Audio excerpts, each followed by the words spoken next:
The sound of breaking glass made me flinch as I stood frozen in the doorway of what had been our bedroom for the past 7 years. My husband, Marcus, was emptying my perfume bottles into the sink, one by one, his movements deliberate and cold. "What are you doing?" My voice came out smaller than I intended, barely audible over the shattering crystal. Marcus didn't even turn around. "Clearing space. Olivia needs room for her things." Olivia. The name pierced me like a physical blow. His assistant. 26 years old. The woman he'd been sleeping with for the past 8 months while I worked overtime at the law firm to help pay for our mortgage. "You can't just throw away my things," I said, stepping forward. "This is my home too." Now he did turn, his face a mask of contempt that made me wonder how I'd ever found love in those features. "Not anymore, Charlotte," he said, my name sounding like a slur on his lips. "I want you out by tomorrow." My breath hitched.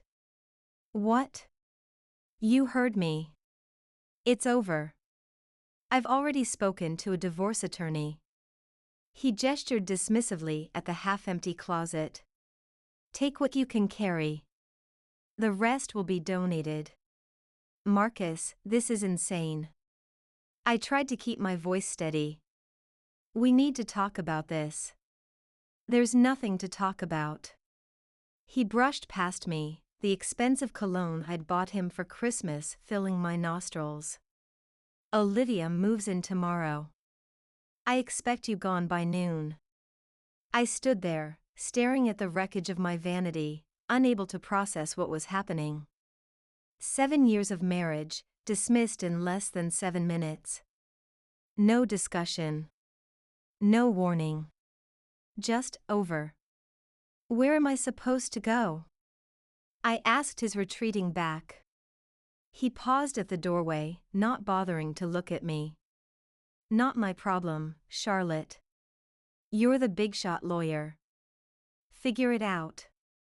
The front door slammed as he left, leaving me alone in the sudden silence of my devastated bedroom. I sank onto the edge of the California king bed we'd picked out together 3 years ago, my legs suddenly too weak to hold me. My gaze drifted across the room, seeing the ghosts of our shared life, breakfast in bed on Sunday mornings, late-night work sessions side by side, the soft lamplight illuminating Marcus's face as he read beside me at night. All gone. Shattered like the perfume bottles in the sink. My phone buzzed, pulling me from my stupor. A text from Diane, my law partner and closest friend. Meeting with Goldstein pushed to 4. Everything okay with the Henderson files? Work. Normalcy. A world that still made sense. I stared at the message, unable to form a coherent response. How could I explain that while I'd been preparing for the Goldstein meeting, my husband had been planning to replace me? I forced my fingers to type, "Something's come up. Need to take a personal day. Can you cover?" Diane's response came immediately, "Of course." "Everything all right?" I didn't answer. Nothing was all right. Nothing would ever be all right again.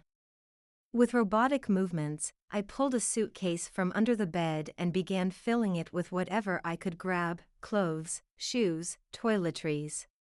Basic survival items. My mind was strangely detached, operating on autopilot while my heart lay shattered somewhere near my feet. As I moved through our house, our beautiful craftsman with the wraparound porch, the one we'd fallen in love with at first sight, memories assaulted me from every corner. The kitchen where I'd attempted, and failed, to make Marcus's favorite risotto. The living room where we'd hosted Christmas for both our families. The study where we'd planned our future, mapping out careers and eventually children.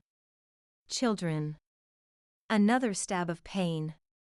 We'd been trying for the past year, tracking ovulation cycles and planning around my impossible work schedule. Had that all been a lie?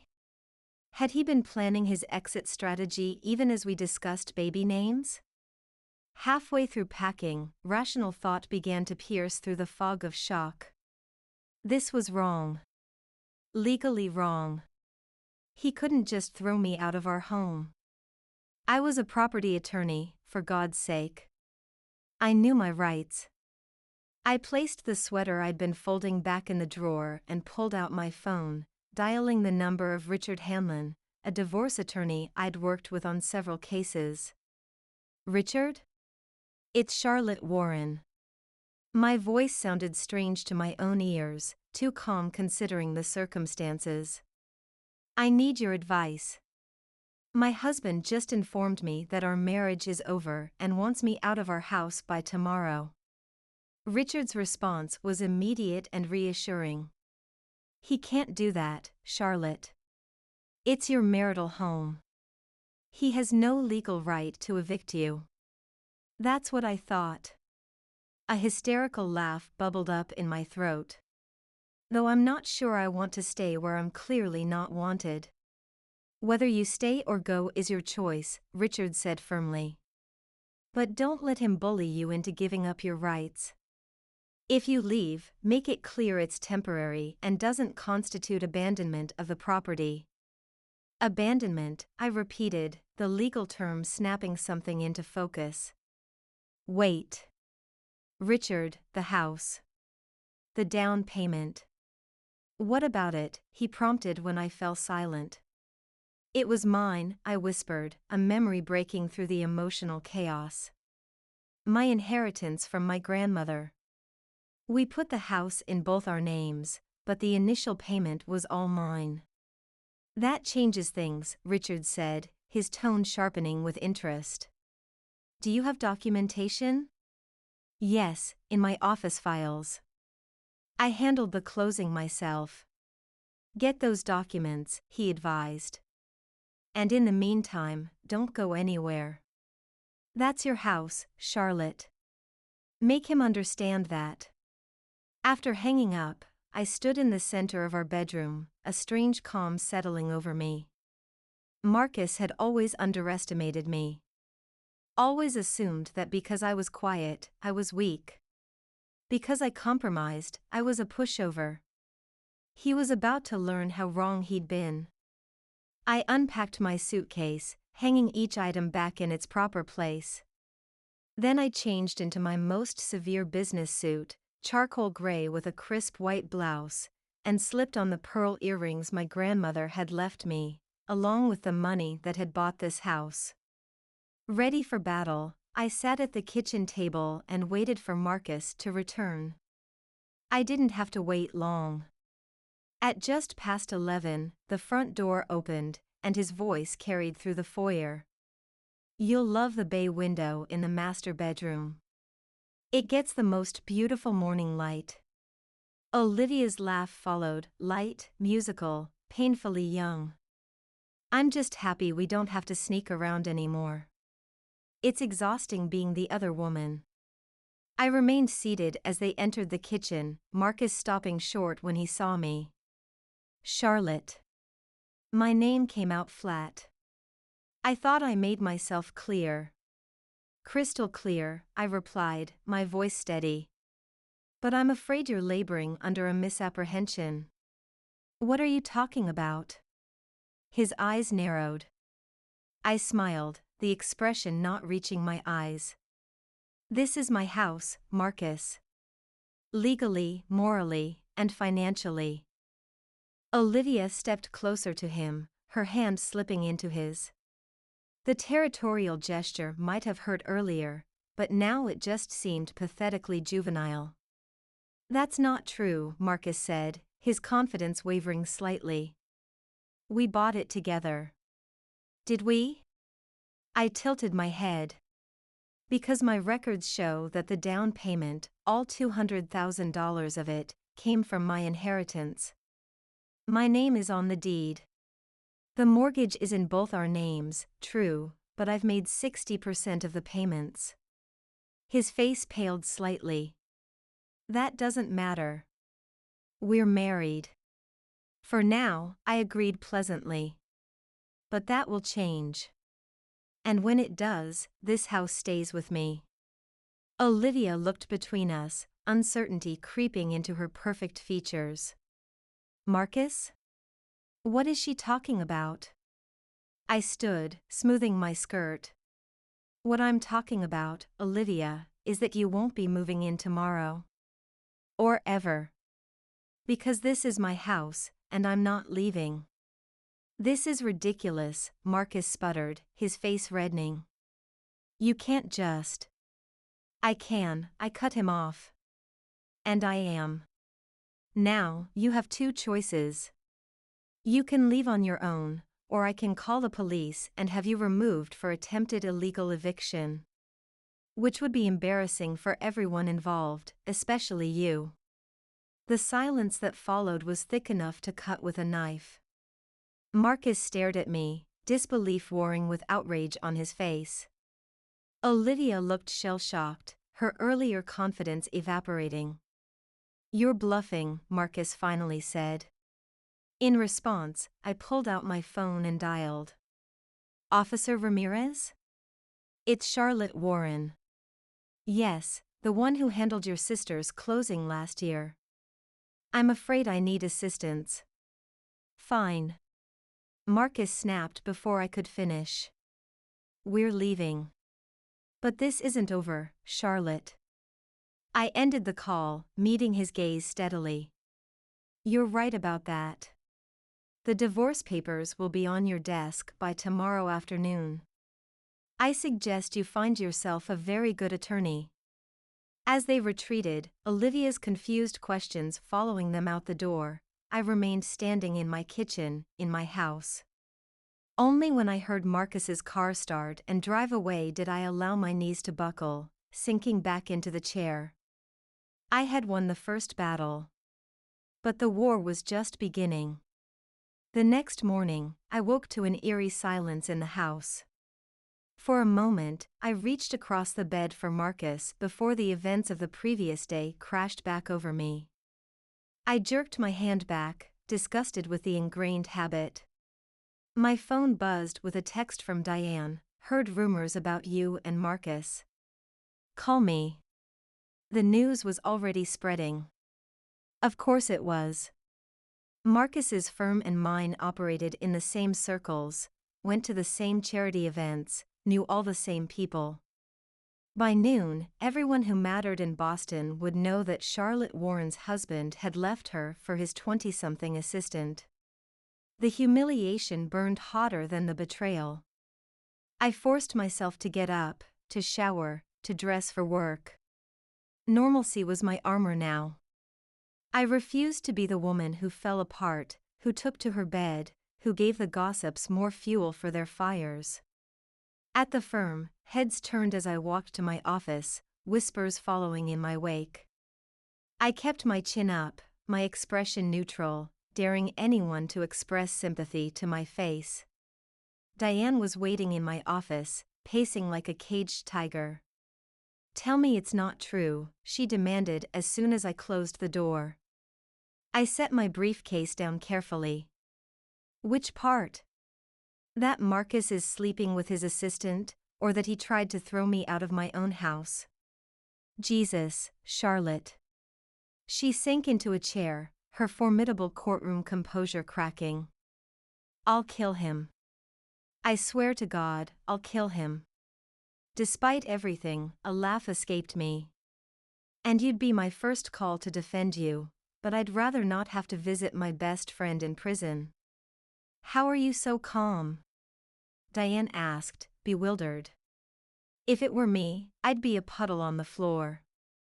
I thought about the hours I'd spent last night, alone in my house, alternating between rage, grief, and a strange, cold determination.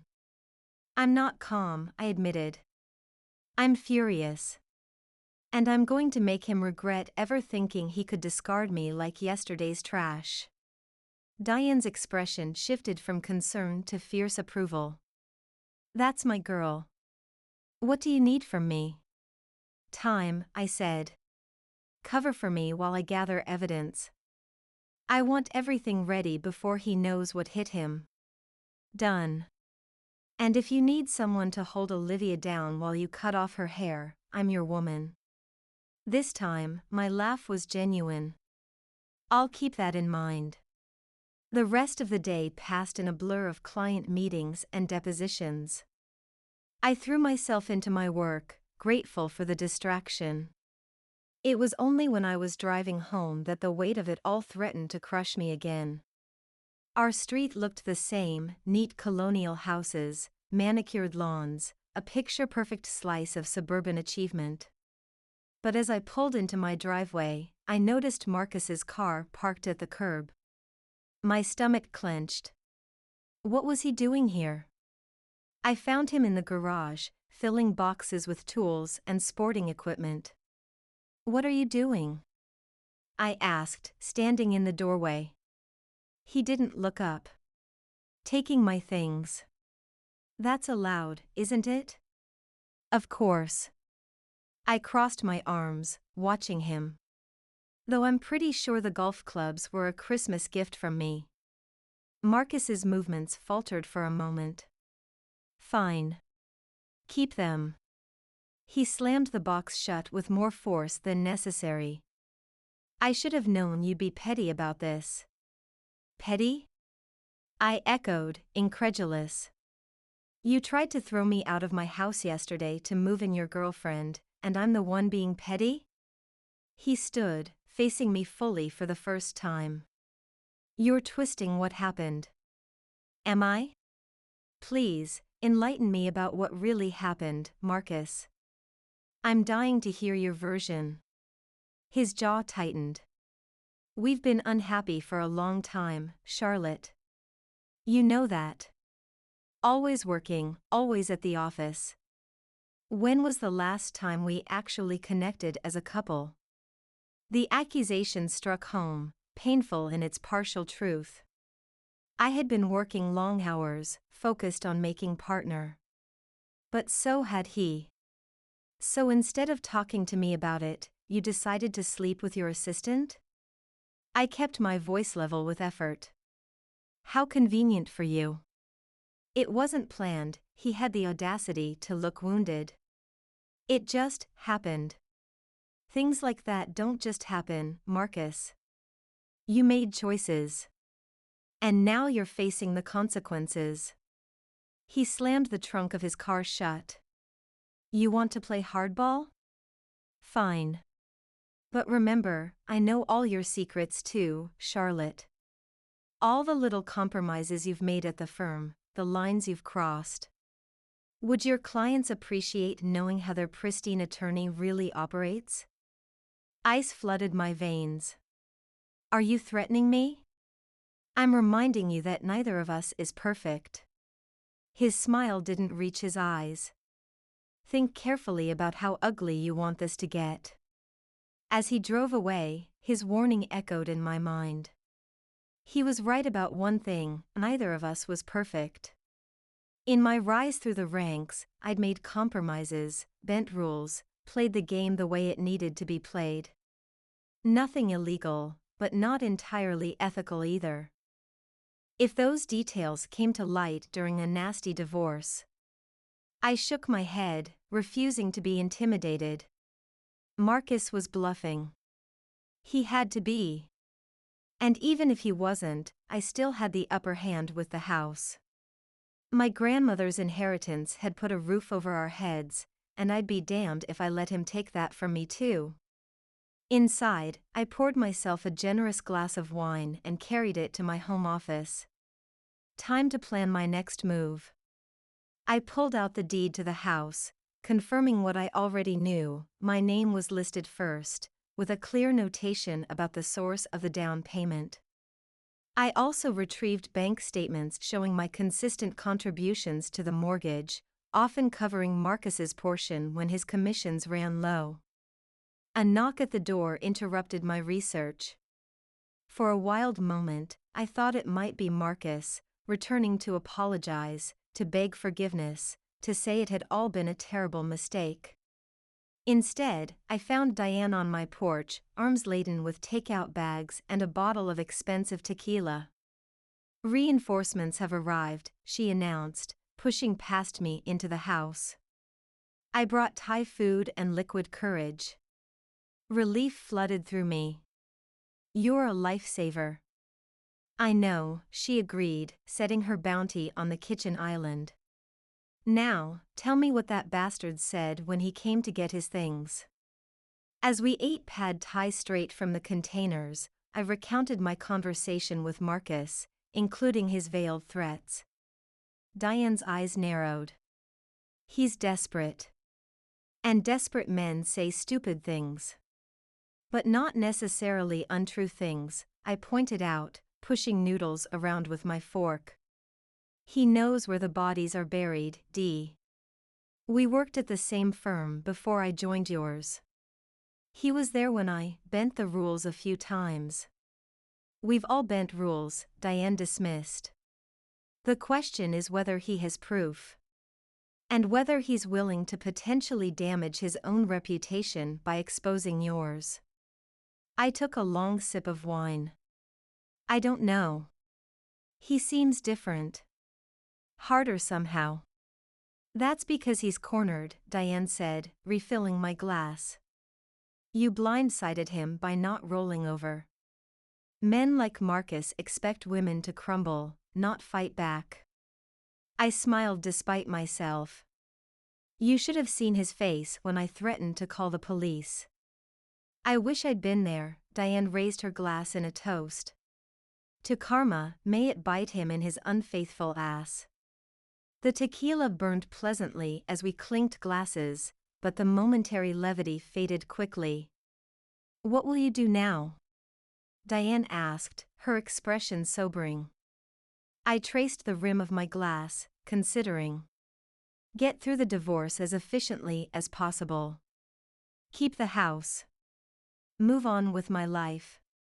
"And what about Olivia?" Something dark and unpleasant stirred in my chest at the mention of her name. "What about her?" I kept my voice neutral. "She's welcome to him." Diane studied me with the shrewd gaze that had intimidated countless witnesses on the stand. "You don't mean that." "Not yet, anyway." "No," I admitted. "I don't. But I will eventually." After Diane left, I wandered through the empty house, each room filled with memories I couldn't escape. In the study, Marcus's presence lingered, his favorite leather chair, the collection of first edition novels I'd given him each anniversary, framed photos of us in happier times. I picked up our wedding photo, studying my younger self's radiant smile. 7 years. 7 years of building a life with someone who could discard it all without a second thought. The grief hit me then, a tidal wave I'd been holding back through sheer determination. I sank to the floor, wedding photo clutched to my chest, and finally allowed myself to break. The next few weeks passed in a blur of legal motions and counter-motions. Marcus hired Gerald Phelps, a notoriously aggressive divorce attorney known for scorched-earth tactics. I stuck with Richard Hanlon, whose measured approach and sterling reputation provided a stark contrast. "He's demanding half the value of the house," Richard informed me during our third meeting. "Despite the documentation about your inheritance." "On what grounds?"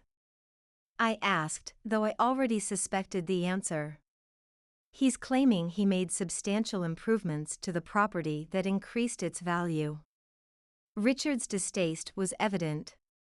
"Landscaping, kitchen renovations, that sort of thing." I laughed without humor. "I paid for the kitchen renovation. And the landscaping was a gift from my parents." "I know," Richard said, shuffling papers. "We have the receipts. But he's going to drag this out, Charlotte. Make it as painful and expensive as possible." "Why?" I leaned forward. "What does he gain?" "He's the one who wanted out." Richard's expression was sympathetic but frank. Control. He lost it when you refused to leave the house, and now he's trying to regain it by forcing you into a settlement. I won't settle, I stated flatly. This house is mine. I understand, Richard nodded. But there's something else you should know.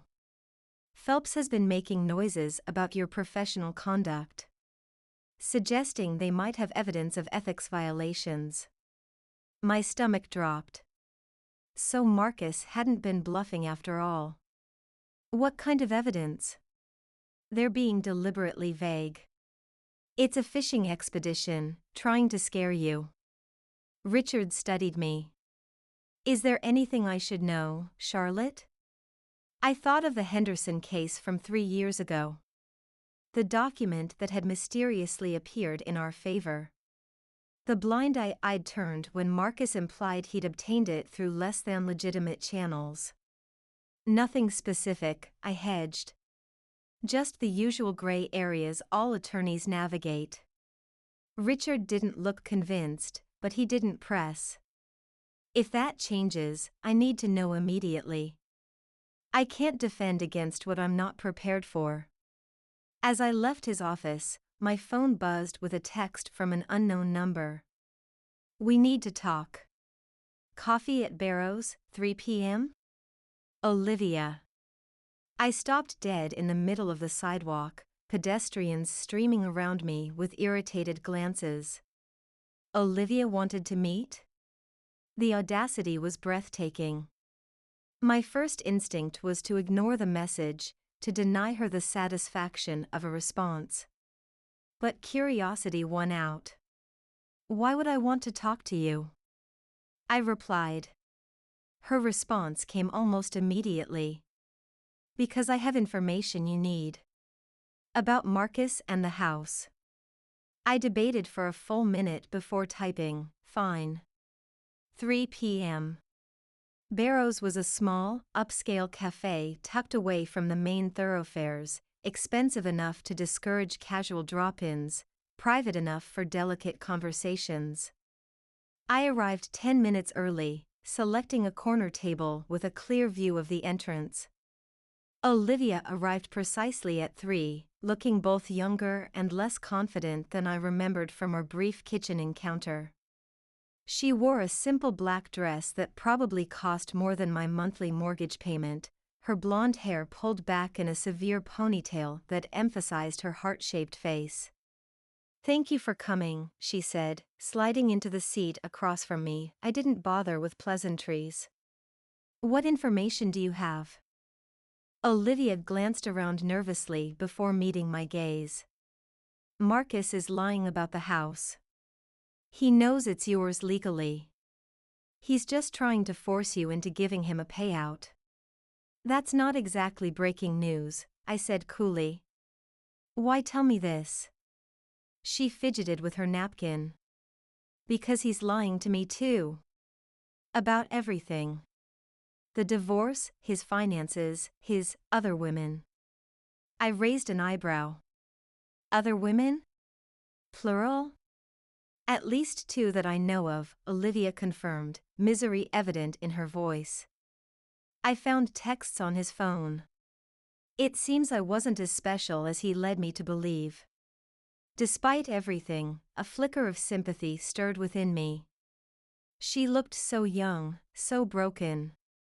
Why are you telling me this? I asked, gentler this time. Because I made a mistake, she admitted, her eyes welling with tears. A terrible mistake. And while I can't undo the pain I've caused you, I can at least try to prevent him from hurting you more. By giving me what? Ammunition for the divorce? Olivia reached into her purse and pulled out a thumb drive. By giving you proof. Screenshots of his conversations with Gerald Phelps, planning to falsify evidence about property improvements. And she hesitated. About the ethics violations he's threatening to expose. I stared at the thumb drive. Why would you do this? Because I was wrong, she said simply. About him. About you. About all of it. And because he's planning to leave me too, as soon as he gets what he wants from the divorce. I took the drive, surprised at the steadiness of my hand. What will you do now? I couldn't help asking. A bitter smile curved her lips. Start over. Somewhere far away from Marcus Taylor and all his lies. As she stood to leave, I found myself saying, Olivia, thank you. She nodded once, then walked away, her shoulders straight despite everything. I waited until she was gone before examining the thumb drive's contents on my laptop. What I found made my blood run cold. Text messages between Marcus and Phelps, explicitly discussing how to fabricate evidence about house improvements. Emails where they plotted to threaten my professional reputation without actually having proof of misconduct. And most damning of all, a recorded conversation where Marcus admitted the house was legally mine, but vowed to bleed her dry before he'd let me win. I called Richard immediately. I have everything we need, I told him. And I mean everything. For the first time since this nightmare began, Richard actually chuckled. Charlotte, I think you're about to make my job very easy. The conference room at Richard's firm felt stifling as we waited for Marcus and Gerald Phelps to arrive. I'd worn my power suit, midnight blue with subtle pinstripes, paired with cream silk blouse and the pearl earrings that had become my personal talisman. Remember, Richard murmured as footsteps approached. Let me do the talking. The door opened, and Marcus strode in, Phelps at his heels. My soon-to-be ex-husband looked confident, almost smug, his expensive suit and carefully styled hair projecting success and control. Charlotte, he nodded coolly before taking a seat. Let's make this quick. I have meetings this afternoon. Richard smiled, the expression not reaching his eyes. I believe we can accommodate that, Mr. Taylor. We have a revised settlement proposal.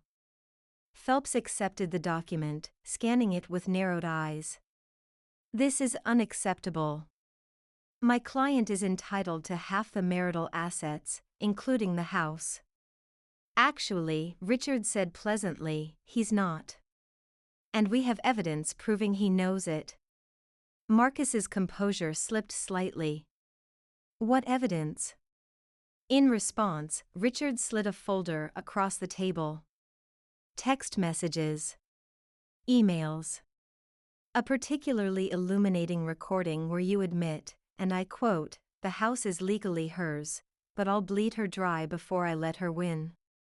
The blood drained from Marcus's face as he flipped through printouts of his own words. This is inadmissible, Phelps sputtered. Obtained illegally. By a third party, Richard cut in smoothly. With no connection to our legal team until after the fact. Perfectly admissible, as your own case law research would tell you. He smiled thinly. Page 16 references your plan to falsify evidence about property improvements.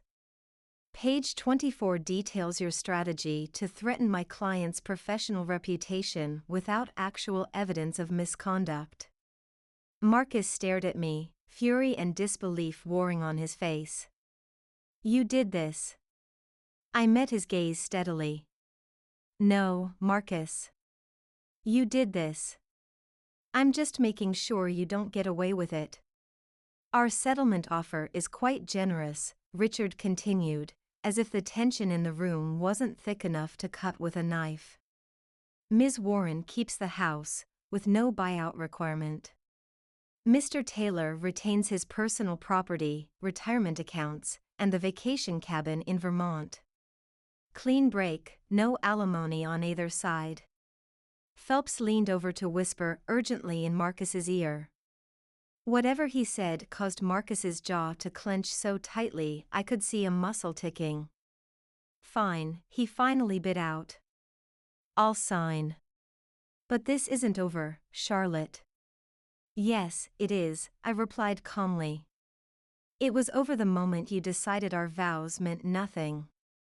After they left, Richard turned to me with raised eyebrows. Want to tell me where that evidence really came from? A concerned third party, I said carefully. Someone else Marcus betrayed. Richard nodded, not pressing further. Well, wherever it came from, it just saved you months of legal battles and potentially hundreds of thousands in legal fees. I should have felt triumphant. Instead, I just felt tired. Bone deep, soul-weary exhaustion that no amount of legal victory could ease. What happens now? I asked. Now? Richard's expression softened. Now you rebuild. On your terms, in your house. 3 months later, I stood on my porch, watching the movers carry the last of Marcus's stored belongings to his waiting truck. After the settlement, he'd moved into a sleek downtown condo, apparently without Olivia, who I'd heard had relocated to Chicago. The divorce was finalized last week, the paperwork as clean and straightforward as Richard had promised. I kept the house.